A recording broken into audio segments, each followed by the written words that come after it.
Hi everyone, in front of me I've got Nothing Phone 4a Pro, and let me share with you how to reset network preferences on this device.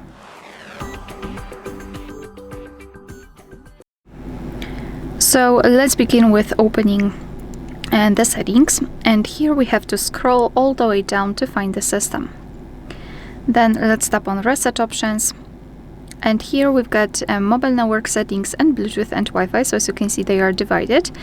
So all you need to do is to tap on the option that you'd like to reset and tap on Reset. Be aware, because you cannot undo this action.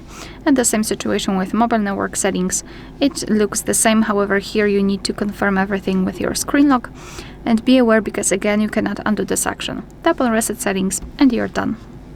Alright, so that will be all. Thank you so much for watching. Please hit the subscribe button and leave the thumbs up.